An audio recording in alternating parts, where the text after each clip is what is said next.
Hey everybody, welcome back to BandscoreCast. My name's Adam Wenders. I'm your host of this channel. This is all about IELTS. We're live and this channel is looking at everything that may come up in the IELTS test. Today we're going to be looking at bar charts. It's a task 1 exercise for the academic IELTS test. And it can be problematic if we're not really sure how to approach it. So today we're going to be looking at that. Before we begin, if you like what you see on today's episode, feel free to give us a big thumbs up and subscribe so you don't miss out on any future content. The other way you can support the channel is directly via our Patreon page at patreon.com/BandscoreCast, where you can enjoy many benefits, including having access to my full library of work and having the opportunity to submit Task 1 and Task 2 writing pieces, some of which I will correct right here on the channel. The other thing we do every episode, which I think is really important, is we shout out one of our awesome patrons. And today, Jason, you're awesome. Thanks, mate, for all your support for this channel, the comments, and just, mate, the love that you're giving to the channel. It's fantastic. So thank you very much, mate, for your ongoing support. So today, everybody, what are we talking about? We're talking about bar charts. In terms of the academic test, there are different task 1s that we can do. We can really do bar charts, pie graphs, maps, process flows, and today this is going to be what we're going to be focusing on and really stepping you through how to best approach any bar chart that you can really get within the IELTS test.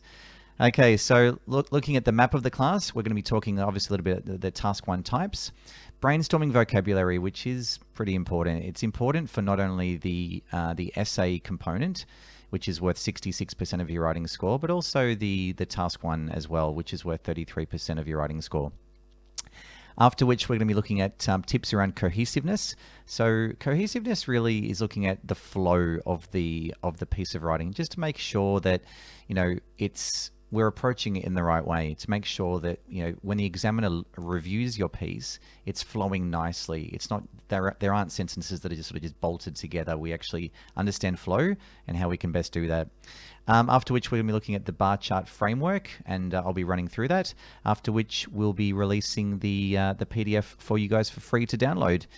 So after every episode, every piece of writing that you see that we do here on BandscoreCast, you can download that for free after we finish. Cool. Okay, guys, here we go. Let's jump over to the task and get started. So the chart we're looking at today is plants.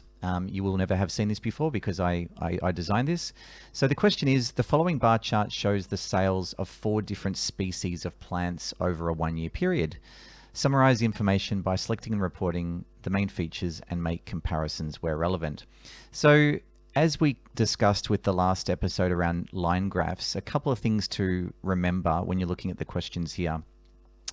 The part in bold at the very top is the specific question for this particular bar graph. The wording underneath that isn't bold, which starts with summarize, that's in every single academic task 1. So if we look at it, it says summarize the information by selecting and reporting the main features. Now that's our decision, what we decided the main features. We don't need to speak about every single thing, but we need to decide what those main features are. After which, we need to make comparisons if those comparisons are available for us to make.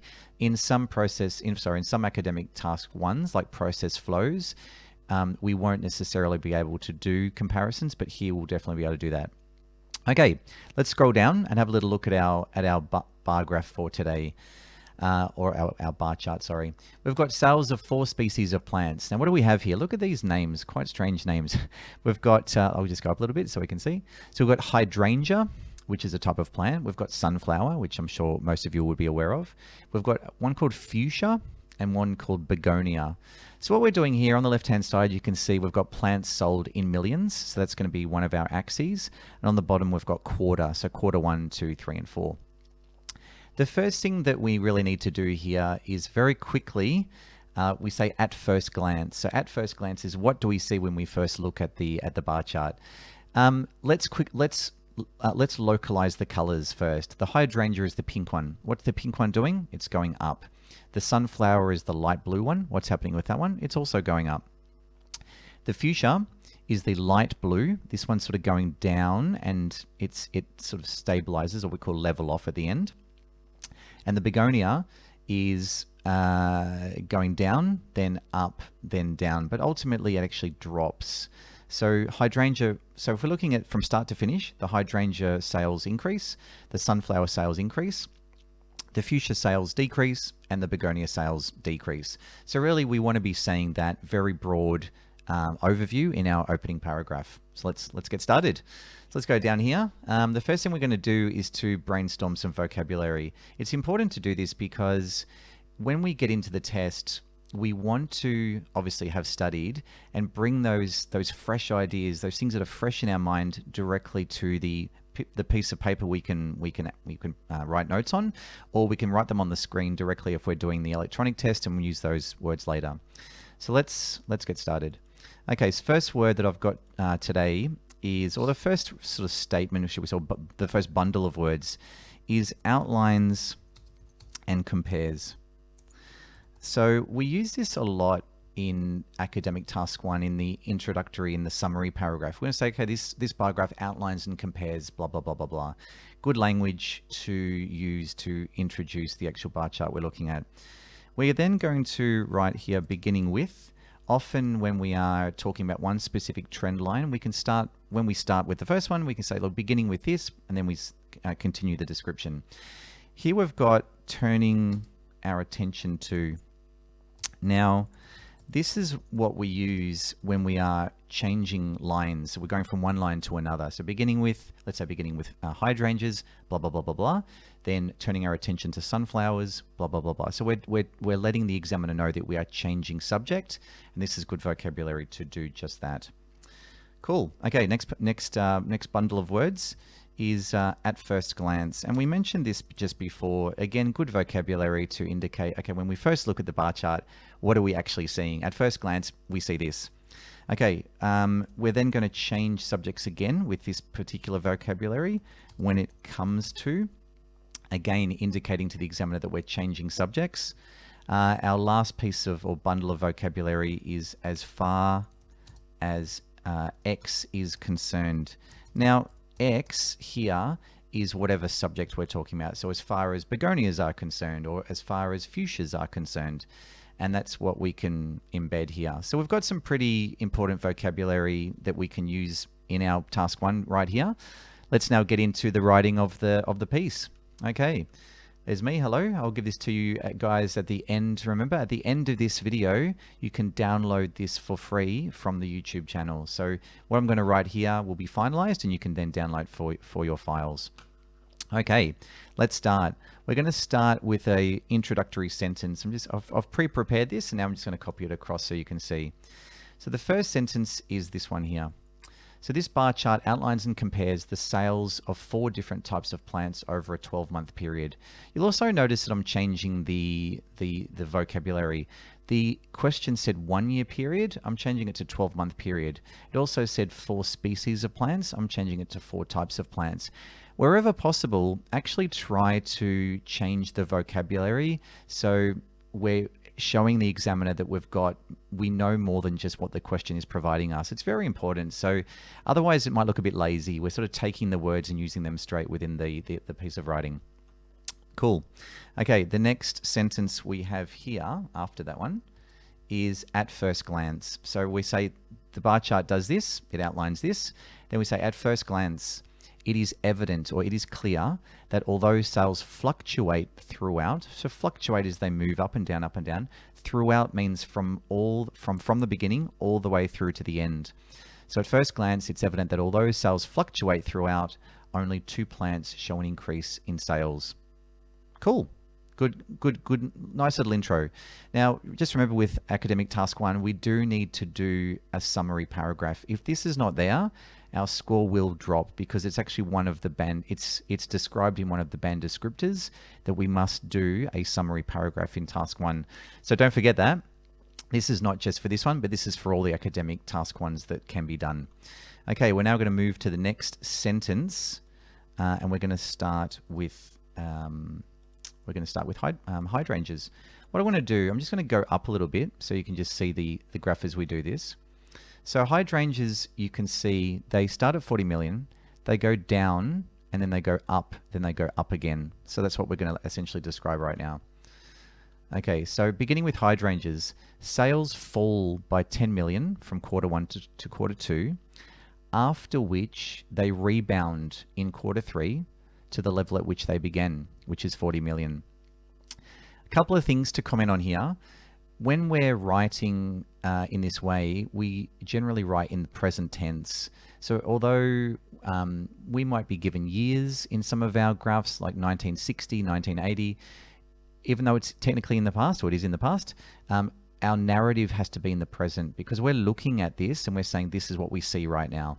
So beginning with hydrangeas, sales fall, present tense, by 10 million from quarter one to quarter two, after which, so that's a nice little connector, it's comma, after which, changes direction, after which they rebound. Rebound is go up again. They rebound in quarter three to the level at which they begin. So they've gone down, then up, and when they've gone up, they're at the same level as they were in quarter one, which is 40 million. Which is a really important piece of vocabulary. Those of you that have studied with me before know that I give a lot of I sort of give a lot of focus to what's called non-defining relative clauses. This is a non-defining relative clause where we don't need to write this. We could finish the sentence with begin. But if we say, okay, so blah, blah, blah, blah, which is 40 million, we don't need to write that. It's optional, but it provides the examiner with more detail. It also allows us to write longer. So non-defining relative clauses with which and who and when and why, these allow us to write longer sentences, which can be really good from an analytical perspective when the examiner is actually marking our pieces of work. Okay, so we're now at quarter three. We're then going to talk about what happens in the fourth quarter.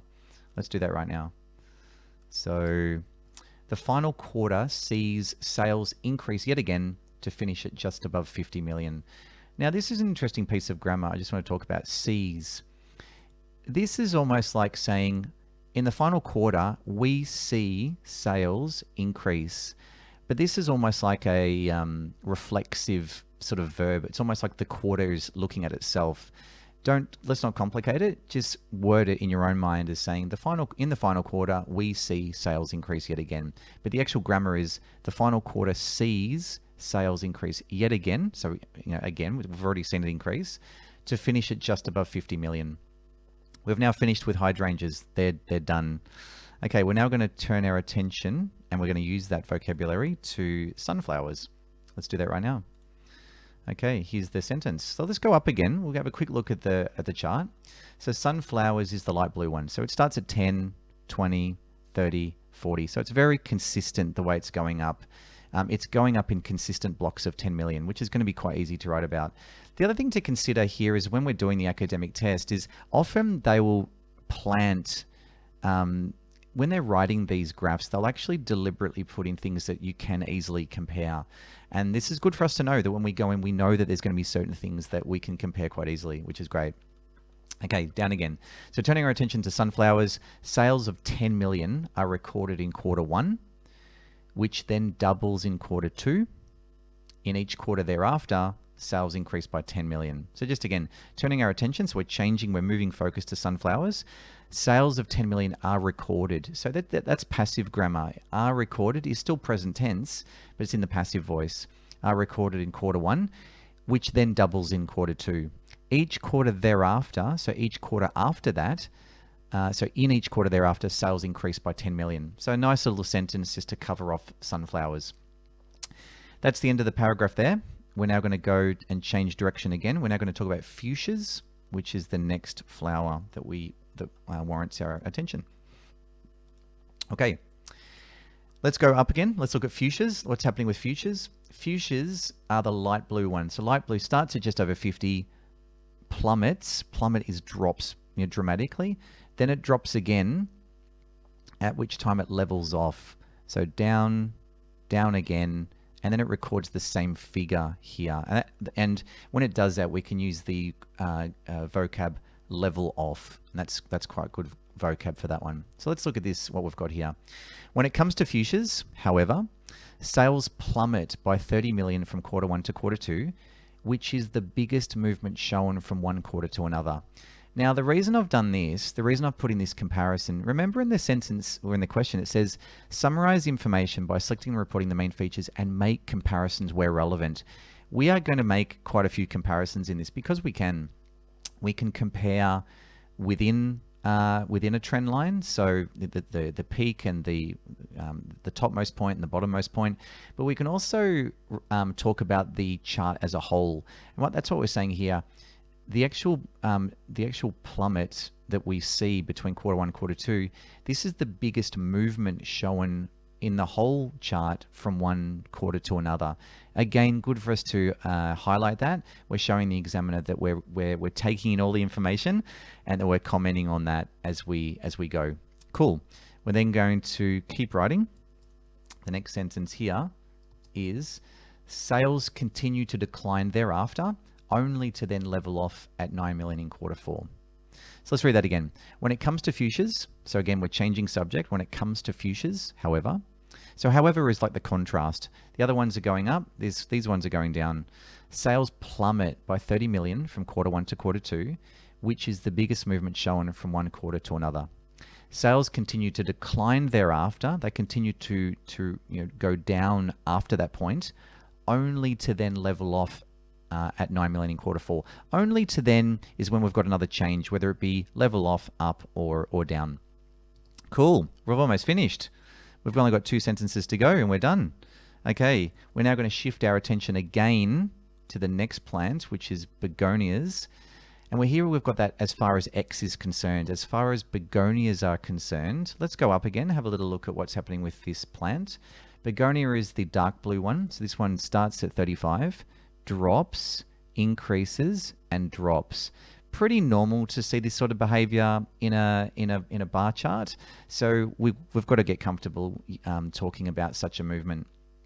Okay, here we go. So as far as begonias are concerned, sales begin at 35 million, but drop by 15 million in quarter two, only to then rebound in quarter three to 40 million. So just again, as far as begonias are concerned, so now we're talking about begonias, sales begin at 35 million, but drop by 15 million in quarter two, only to then rebound in quarter three to 40 million. So the only to then again is that change in direction that is nice to include. The last sentence, we've got a little one at the end just to finish off. This is talking just about quarter four. And we have here the fourth quarter again sees, that grammar we used before, sees. The fourth quarter sees sales drop by 10 million to finish at 30 million. Now you can see here, guys, I've done a word count already. Obviously, I've pre-written this, and now I'm just sort of dropping them in to have this video go as quickly as it can for you guys. Word count, 37, 71, 82. Word count, 190. The minimum is 150. This one's gone, almost 200. I try not to break 200. I would suggest, playing around that 175, 180, 185, 190. It's only 5 more words. That's fine. Now, considering the fact that we've carefully structured this and we have considered the band descriptors that are publicly available for us, we could hypothesize that the band scores are the following. Remember, these are indicative band scores. They're not actual band scores that are marked by examiners on the day of your test, but we can hypothesize, given the structure that we've put in place. Task response 9, we've directly answered the question as to what it required. Coherence and cohesion. Very important. So coherence is, can I understand it? Cohesion is, does it flow? And we've talked a lot about the flow in this particular piece.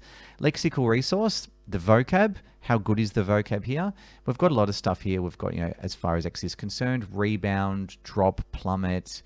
We've got the however, when it comes to, lots of interesting vocab there. Grammar, there are no grammar errors here. So again, we've got a band 9. So that's really it, guys. That's how you would attack a bar chart. And yeah, I think it's quite interesting in terms of sitting with you guys and sort of working through it and showing you how best we can attack this type of piece of writing. There you go. There you have it. If you liked what you see on today's episode, yeah, feel free to follow us on Facebook, on Instagram, and on Twitter. If you have, we're regularly posting on social media. If you have any ideas as to what you'd like to see in the future, please let us know. I'm really excited to announce that in the next week, we're actually starting a new series called In 5, where we actually do classes in 5 minutes. So if there's any cool sort of stuff you'd like me to attack, you'd like me to sort of cover in those quick sort of punchy 5-minute episodes, let me know, and I'll do that for you. So I'm really excited to start that series. I'll continue doing this, but I'm very excited to start this In 5 series with you guys. So have a good rest of the day. Take care. Take care, everyone out there. Obviously, we're in the throes of COVID at the moment, so best wishes to you and your family, and hopefully everyone is safe out there. And I'll see you on the next episode. Take care, guys.